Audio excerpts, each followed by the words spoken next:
I'm violinist Alexi Kenney. I'm so excited to be making my PCMS recital debut with pianist Anna Polonsky on March 19th. Anna and I met at the Marlborough Music Festival back in 2015, where we played the Dvorak D major piano quartet together. I remember being so stunned and blown away by her artistry, sincerity, and beautiful touch, and I can't wait to be playing another very obscure Dvorak piece this time around, the F major violin sonata, opus 57. I'm so looking forward to this collaboration.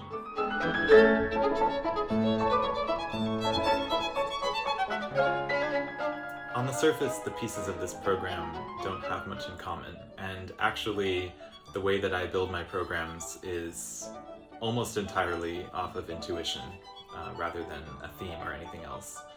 However, upon looking into it further and listening a little bit deeper, I do believe that the reason that I was drawn to these pieces in combination is because of their pictorial quality, almost.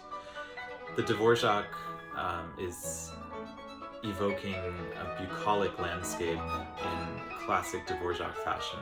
It's such a beautiful, lyrical, and slightly nostalgic piece that is absolutely typical Dvorak. I'm so excited to be bringing this rarely heard piece to you. Tonya Ko's piece is based on a short story of Nabokov, and it really feels to me like a mysterious sort of veiled sound world that you might find in a piece by George Crumb, but she really has her own voice and is incredibly compelling in amongst these pieces, I think. Mark Danziger's Skyline was written for a friend of mine, Michi Wionko, and appears on her debut album, which is how I got to know it.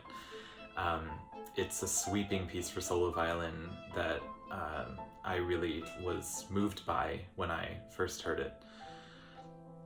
The Poulenc Sonata is dedicated to the great playwright and Spanish poet Lorca. It was written after Lorca's murder in 1930s, and this piece is incredibly violent and tragic and wild. It lies on the program in direct opposition to the other major piece, the Dvorak Sonata, but I think that the contrasting of these two pieces is quite powerful, and Poulenc's Sonata, infamously Poulenc didn't like writing for the violin, and you really feel the struggle in this piece, although it's also an immense violin showpiece as well. But the last piece on the program is Rebecca Clark's Midsummer Moon, which is just an incredible nocturnal sort of rhapsody for violin and piano that is also rarely played. All in all, these pieces share a real sense of narrative and dreamlike quality and evoke places far, far away from our present time, which is what I am craving to hear at this very moment. So I really hope that you feel that with me and feel the journey.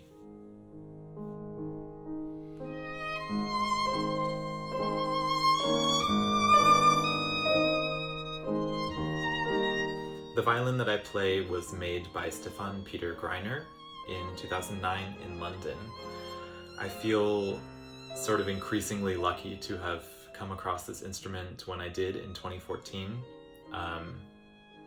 It's funny that when I tried it out for the first time in the shop, I remember the sound was so tight and squeezed and shrill and didn't have any depth to it.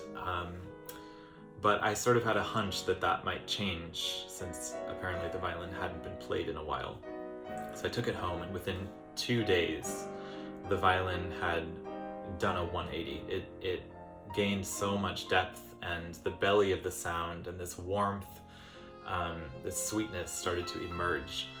And I was sold after 2 weeks.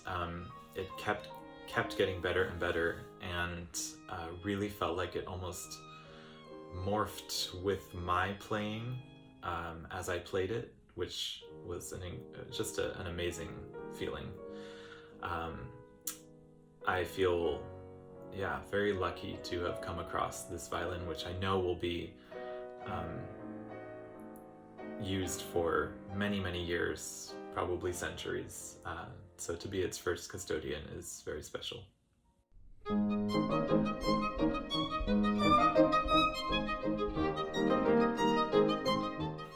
I was very fortunate to receive a Borletti Buttoni Trust Award last year in 2020.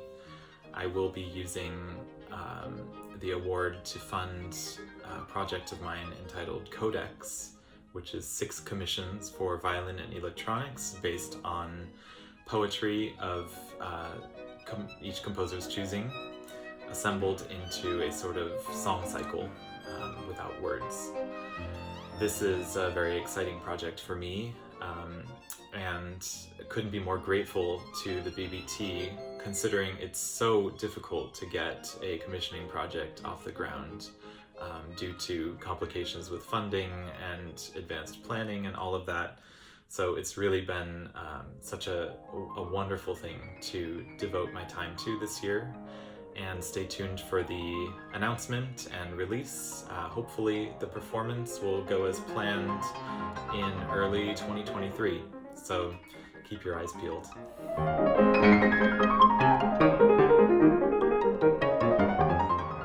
The single from my new album, X Suite for Solo Violin by Paul Wionko, is out now on all streaming platforms, and the full album will be out on April 16th. There is also a video that I recorded, which is absolutely stunning. Will be available on YouTube, recorded at the Donham Estate in Sonoma, California last month, amongst 7 contemporary sculptures. So please take a look.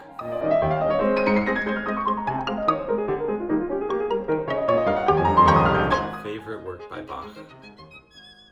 Can't choose.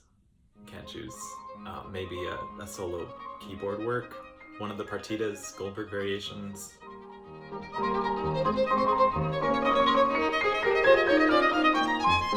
I love listening to Fresh Air almost every day. Still Processing from the New York Times is great, and I'm a big fan of RuPaul's Drag Race, so anything RuPaul related that I can get my hands on, I will listen to.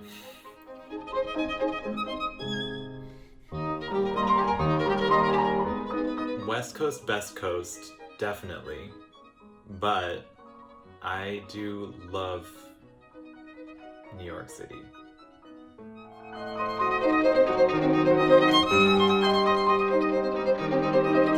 I love to bake, but I really actually don't like eating sweets, so I need to find people to give my baked goods to, and unfortunately people are a little hard to come by during the pandemic, so